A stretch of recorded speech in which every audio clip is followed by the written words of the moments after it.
नमस्कार मित्रांनो, स्वागत आहे तुमचं आपल्या या यूट्यूब चॅनलमध्ये. तुम्ही जर या चॅनलवर नवीन असाल तर सबस्क्राईब करायला विसरू नका. मित्रांनो, आज आपण बघणार आहोत वर्ग 12वा विषय मराठी, त्यातील 9वी कविता समुद्र कोंडून पडलाय, वसंत आबाजी डहाके लिखित समुद्र कोंडून पडलाय या कवितेतील स्वाध्याय, कृती, काव्य सौंदर्य, रसग्रहण, अभिव्यक्ती आपण या ठिकाणी बघणार आहोत. चला तर मग सुरुवात करूयात. पहिले पाहूयात कृती. त्यातील पहिला अ आहे, खालील शब्दसमूहांचा अर्थ स्पष्ट करा. आणि पहिला शब्दसमूह आहे, उंचच उंच पण अरुंद बालपण. याचा अर्थ आहे, आजच्या 21व्या शतकात किनाऱ्याजवळ मोठमोठ्या इमारतीचे बांधकाम झालेले आहे. अगदी 32 मजले असलेल्या इमारती आढळून येतात. 32व्या मजल्यावरील मुलाला समुद्र अत्यंत हताश व निराशपणे पाहतो आणि समुद्राच्या मनात अनेक प्रश्न निर्माण होतात. शहर उंचच उंच इमारतींनी खूप छान नटले, पण त्यामध्ये या छोट्या बालकाचे बालपण मात्र खुजे झाले आहे. ते खुंटले आहे. माती आणि त्याचे नाते दूरचे झाले आहे. त्यामुळे त्याचे नाते निमुळते, टोकदार आणि अरुंद झालेलं आहे. दुसरा शब्दसमूह आहे, डोळ्यात उतरलेलं थकव्याचं आभाळ. याचा अर्थ, या विकसनशील देशात मानवाची प्रगती प्रचंड वाढली आहे, पण समुद्र जेव्हा उंच अशा इमारतीच्या 32व्या मजल्यावर राहत असलेल्या एका निरागस बालकाला पाहतो, तेव्हा त्याला त्या निरागस लहान बालकाची खंत वाटते. त्याचे बालपण खुजे होत चालले याचा समुद्राला मनस्वी म्हणजे मनातल्या मनात काळजी वाटत राहते. त्रासून तो हताशपणे बालकाकडे पाहतो आणि समुद्राच्या डोळ्यात आभाळभर थकवा उतरतो. हा याचा अर्थ आहे. तिसरा शब्दसमूह आहे, स्टेशनवरल्या बाका एवढं बालपण. आणि याचा अर्थ आहे, महानगरातील जीवनाची झालेली घुसमट पाहून समुद्र हा खूप त्रासून गेला आहे, थकला आहे, संत्रस्त झाला आहे. अशावेळी तो शहरातून हिंडतो व थकतो. नंतर तो स्टेशनवरच्या बाकड्यावर बसतो. तेव्हा त्या ठिकाणी त्याला शेजारी एक मूल पाय पोटाशी दुमडून झोपलेलं आढळते. त्यावेळी त्याच्या मनात विचार येतो की या शहराच्या रहदारीत या बालकाचे बालपण हरवले आहे. ते खुंटतच चालले आहे. त्याला बालपणीचा आनंद आक्रसला आहे. जसे त्याचे बालपण हे स्टेशनवरच्या बाकड्यापुरतेच मर्यादित व बंदिस्त झाले आहे. कृती आ आहे, कारणे लिहा. आणि त्यातील पहिलं कारण, कवीला समुद्र संत्रस्त वाटतो, कारण. याचं उत्तर, कवीला समुद्र संत्रस्त वाटतो कारण समुद्र गगनचुंबी इमारतीच्या गजाळ कोंडून पडला आहे. दुसरा आहे, समुद्र अस्वस्थ होतो, कारण. समुद्र अस्वस्थ होतो कारण घुसमटलेल्या शहराच्या आयुष्याचा चिंताग्रस्त होऊन विचार करतो, त्यामुळे समुद्र अस्वस्थ होतो. तिसरं, समुद्र शिणून जातो कारण त्याला शहरातल्या सगळ्यांच्या बालपणाची व वयस्कांची खूप काळजी वाटते. हेच ते कारण आहे ज्यामुळे समुद्र शिणून जातो. आता दुसऱ्या अकडे वळूया आपण. दुसरा अ, तक्ता पूर्ण करा.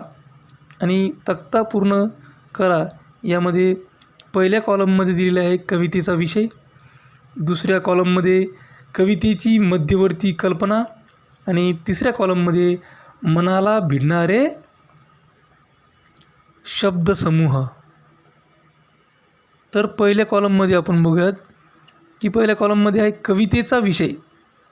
मग कवितेचा विषय आहे आक्रसून गेलेल्या महानगरीय जीवनाची शोकांतिका. हा या कवितेचा विषय आहे. आता दुसऱ्या कॉलममध्ये बघूयात कवितेची मध्यवर्ती कल्पना. तर काय आहे कवितेची मध्यवर्ती कल्पना? तर ती आहे समुद्र हे जीवनाचे प्रतीक आहे. महानगरीय जीवनाची घुसमट आणि माणसांची होत असलेली नगण्य अवस्था पाहून समुद्र चिंताग्रस्त झालेला आहे. ही कवितेची मध्यवर्ती कल्पना, ज्याला इंग्रजीत आपण सेंट्रल थीम किंवा थीम असं म्हणतो. त्यानंतर तिसऱ्या कॉलममध्ये मनाला भिडणारे शब्दसमूह. तर ते शब्दसमूह आहेत, पहिला आहे समुद्राच्या डोळ्यात थकव्याचे आभाळ उतरते. आणि दुसरा मनाला भिडणारा शब्दसमूह आहे मुलाचे बालपण स्टेशनवरल्या बाका एवढं. अत्यंत हृदयस्पर्शी असे हे दोन्ही शब्दसमूह या ठिकाणी आहेत. समोर वळूयात. आ, चौकटी पूर्ण करा. आणि त्यामध्ये दिलेलं आहे कवितेतील समुद्राने केलेल्या मानवी क्रिया. तर कोणकोणत्या मानवी क्रिया केलेल्या आहेत कवितेतील समुद्राने? तर त्या आहेत पिंजारलेली दाढी व झिंज्या. दुसरं, शहरातल्या रस्त्यावरून व वस्त्यांमधून हिंडतो. तिसरं आहे हातावर डोकं ठेवून अर्धमिटल्या डोळ्यांनी पाहतो. आणि चौथी मानवी क्रिया आहे समुद्राने केलेली, ती आहे समुद्र खिन्न हसतो. या काही समुद्राने केलेल्या मानवी क्रिया आहेत कवितेमध्ये. त्यानंतर तिसरा आहे खालील ओळींचा अर्थ लिहा. ज्या ओळींचा अर्थ लिहायला सांगितलेल्या आहेत त्या ओळी आहेत समुद्र अस्वस्थ होऊन जातो शहराच्या आयुष्याच्या विचाराने, तेव्हा तो मनातल्या मनात मुक्त होऊन फिरू लागतो. शहरातल्या रस्त्यावरून वस्त्यांमधून उशिरापर्यंत रात्री तो बसलेला असतो. स्टेशनवरल्या बाकावर एकाकी समोरच्या रुळावरील रहदारी पाहत, हातावर डोकं ठेवून अर्धमिटल्या डोळ्यांनी.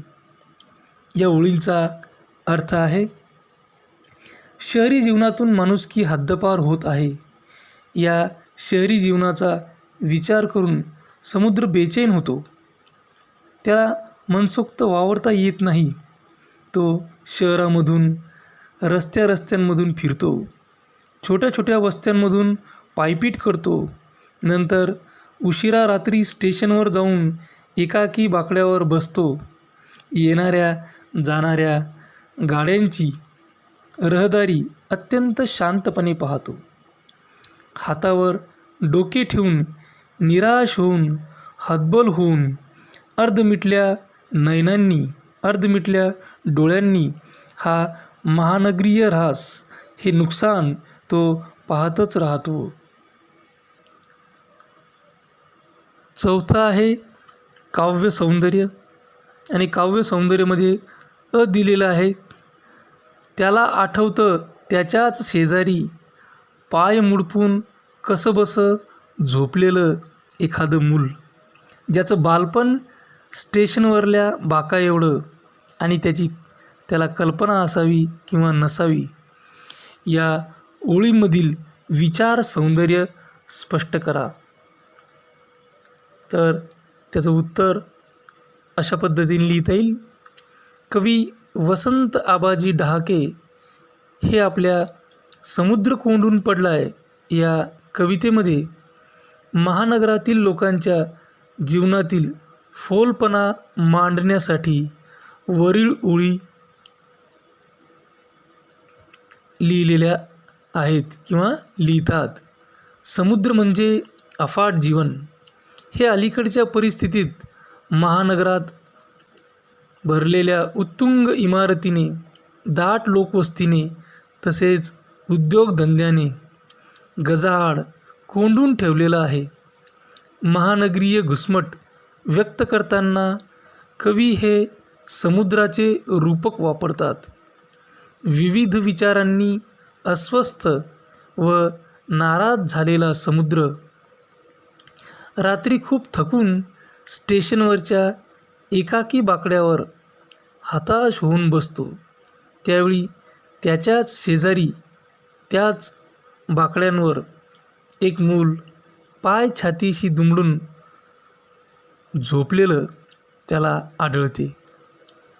त्याच्या भविष्याचा विचार करता चिंतेत असलेल्या समुद्राला त्याचे खुंटलेले बालपण त्या बाका एवढे संकुचित जाणवते. पण तो मुलगा झोपलेला असतो आणि या झोपलेल्या मुलाला या खऱ्या परिस्थितीची जाणीव आहे की नाही ही शंका समुद्राच्या मनात निर्माण होते. ती शंका समुद्राच्या मनात डोकावते. अशा प्रकारे भविष्यात येणाऱ्या पिढीचे बालपण महानगराच्या भगभगीत या अशा संस्कृतीत उजाड व सीमित झालेले आहे. हा विचार हृदय हेलावून टाकणाऱ्या शब्दांमध्ये कवीने सशक्तपणे मांडलेला आहे. हे होतं विचार सौंदर्य. यानंतर समोरील काव्य सौंदर्य आहे. समुद्र खिन्न हसतो आणि शिनलेल्या पापण्या मिटून घेतो. त्याला काळजी वाटते साऱ्यांच्याच बालपणाची, वयस्कांच्या शहरातील. या ओळीतील भावसौंदर्य स्पष्ट करा. तर याचं उत्तर आहे, कवी वसंत आबाजी डहाके यांनी महानगरातील वाईट अवस्था व त्या ठिकाणी होत असलेली घुसमट मोजक्या शब्दांमध्ये व्यक्त केली आहे. या कवितेत वर्णन करण्यात आलेला समुद्र हा इथला मूल्यहीन शहरी जीवनाने, मूल्यहीन शहरी संस्कृतीने त्रस्त झालेला आहे. तो रात्री थकून भागून रेल्वे फलाटावरच्या एकाकी अशा बाकड्यावर आराम करतो. त्याच क्षणी त्याची नजर एका मुलावर जाते, जे मूल पोटाशी मुटकुळी करून झोपलेलं आहे. असे संकुचित होत असलेले बालपण पाहून समुद्र उदास होतो. जळजळणाऱ्या डोळ्यांवर दमलेल्या पापण्या मिटून घेतो. या वयस्क अशा शहरातील सर्व माणसांच्या बालपणाची घोर चिंता त्याला वाटू लागते.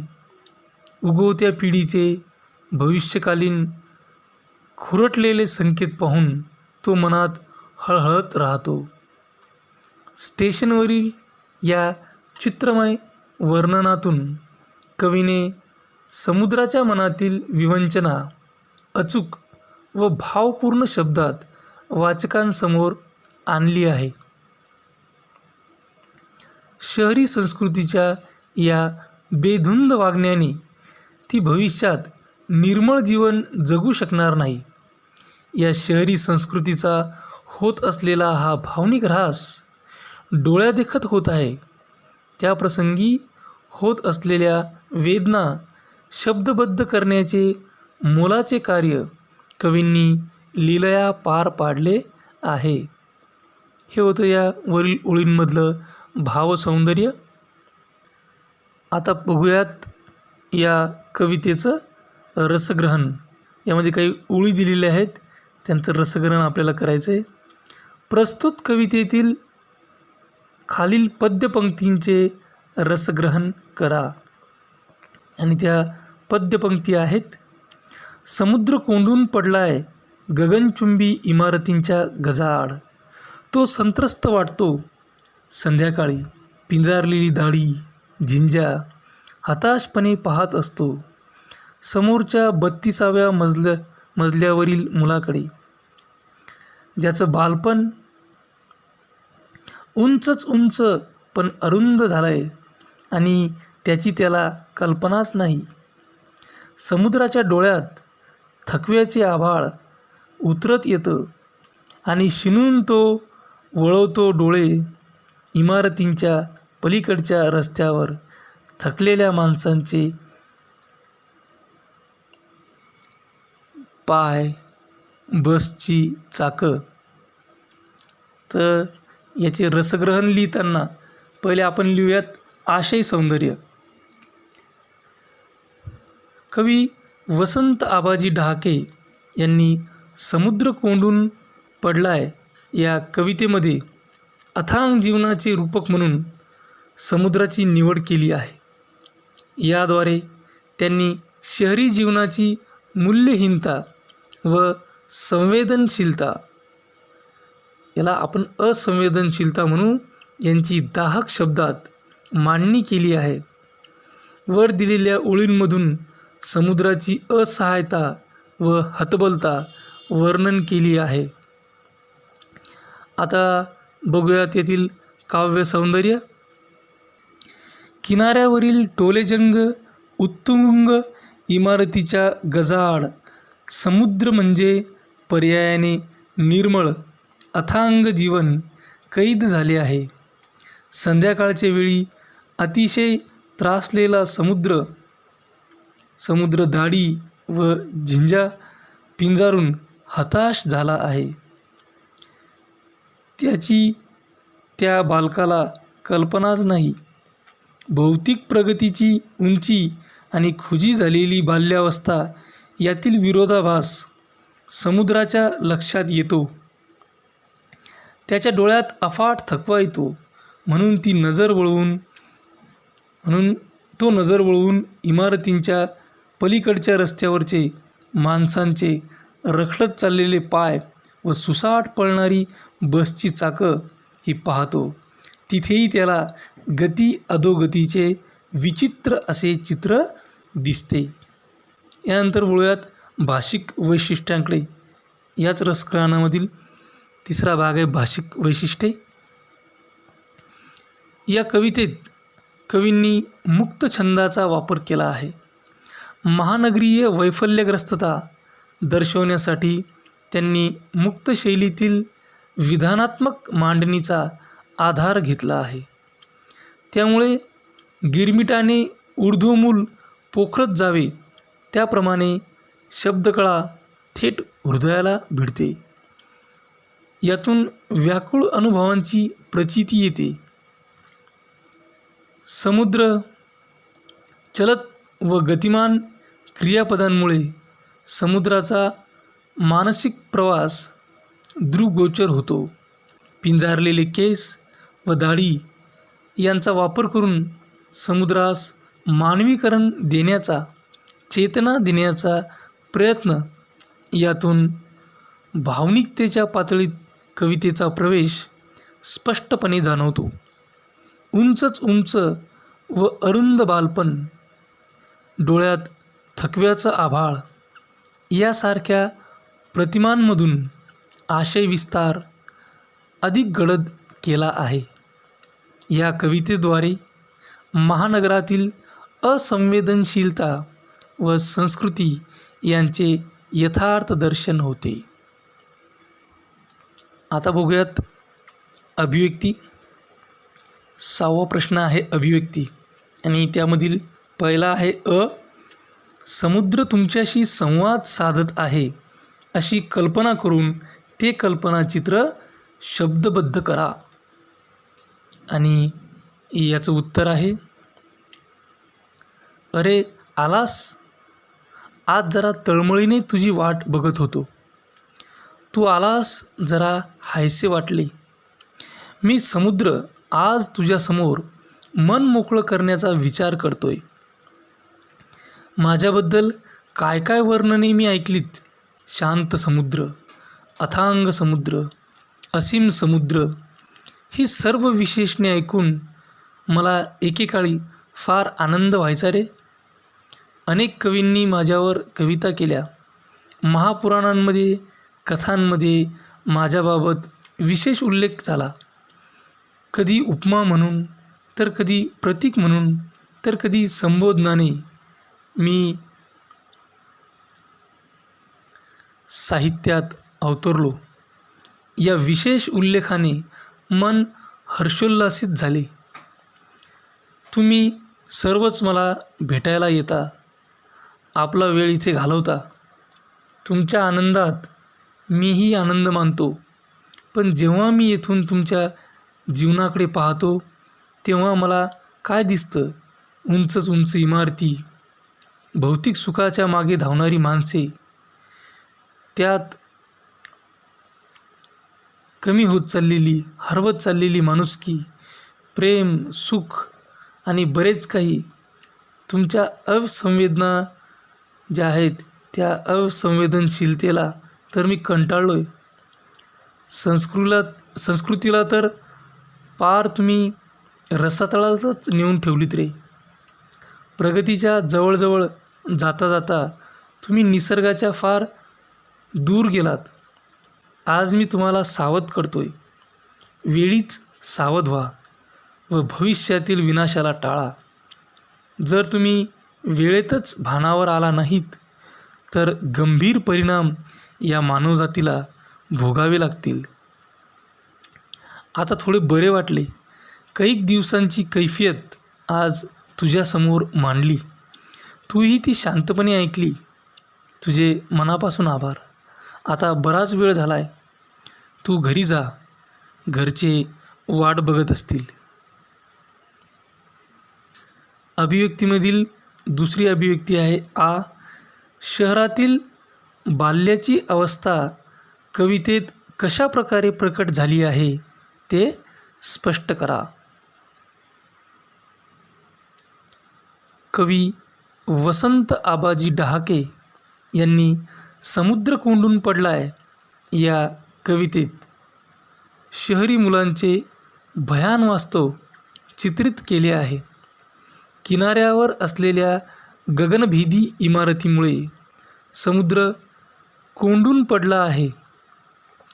तो असहाय होऊन इमारतीच्या वरच्या मजल्यावर अडकून पडलेल्या निरागस बालकाकडे हताश होऊन पाहतो.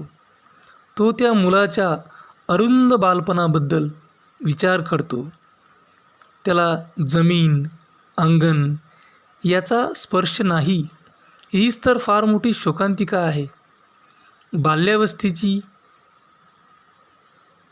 ज्या वयात त्यांनी अंगणात खेळलं, बागडलं पाहिजे, मैदानावर हुंदडलं पाहिजे, त्या वयात ते 4 भिंतीत बंद झाले आहेत. दुसरीकडे एक निरागस बालक स्टेशनवरच्या एकाकी बाकड्यावर पोटाजवळ पाय घेऊन झोपले आहे.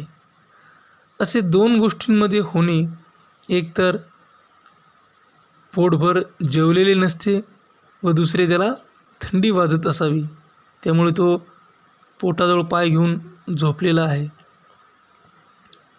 यात बालपणाची 2 रूपे आपणास दिसतात. एक जे इमारतीत बंद आहे व दुसरे जे रेल्वे स्टेशनवर पडलेले आहे.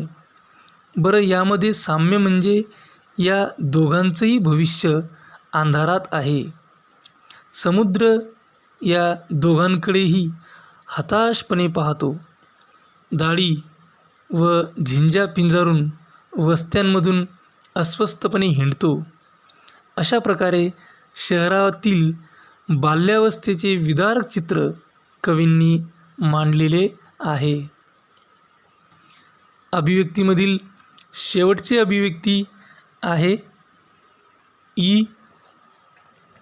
समुद्र कोंडून पडलाय या शीर्षकाचा अर्थ तुमच्या शब्दात उलगडून दाखवा. आणि तो अर्थ आहे, समुद्र हा शब्द उच्चारला की आपल्यासमोर येते अमर्यादपणा, शांतता, अथांगता, सर्वसमावेशकता. या कवितेत समुद्र हे रूपक म्हणून वापरले आहे. समुद्र म्हणजे अमर्याद प्रवाही मानवी जीवन. या कवितेत समुद्र हे रूपक म्हणून वापरले आहे. समुद्र म्हणजे अमर्याद प्रवाही मानवी जीवन. हे जीवन शहरांच्या मर्यादेत बंदिस्त झालेले आहे, बेचैन झालेले आहे, अस्वस्थ झालेले आहे. त्याची घुसमट होते. या सर्व गोष्टी समुद्र कोंडून पडलाय या कवितेच्या शीर्षकातून त्यांनी समर्थपणे मांडलेल्या आहेत. शहरांमध्ये गगनचुंबी इमारती आहेत. या इमारतीमधून बालपण बंदिस्त झाले आहे. त्याची घुसमट होत आहे. या इमारतीच्या गजाआड समुद्र हतबल होऊन अडकून पडला आहे, कोंडून पडला आहे.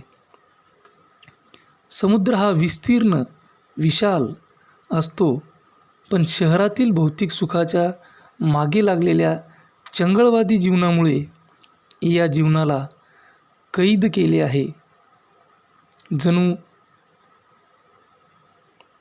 संजीवन पाण्याची खबर बांधली आहे किंवा अमृताचे जणू विषात रूपांतर झालेलं आहे. समुद्राची ही भावविवस्था कवींनी समुद्र कोंडून पडलाय या कवितेच्या शीर्षकातून साकारलेली आहे. या ठिकाणी आपण समुद्र कोंडून पडलाय यातील स्वाध्याय पूर्ण केला आहे. अशाच प्रकारचे नवनवीन व्हिडिओ पाहण्यासाठी या चॅनलला सबस्क्राईब करा. माझा व्हिडिओ ताबडतोब तुमच्यापर्यंत पोहोचण्यासाठी बेल आयकॉन बटनला क्लिक करा. हा व्हिडिओ तुम्हाला आवडला असेल तर लाईक करा, तुमच्या मित्रमैत्रिणींमध्ये शेअर करा. काही अडचण असेल तर कमेंट बॉक्समध्ये कमेंट करा. हा व्हिडिओ अत्यंत काळजीपूर्वक आणि सर्वात महत्त्वाची गोष्ट म्हणजे शेवटपर्यंत पाहिल्याबद्दल तुम्हा सर्वांचे मनापासून आभार. धन्यवाद.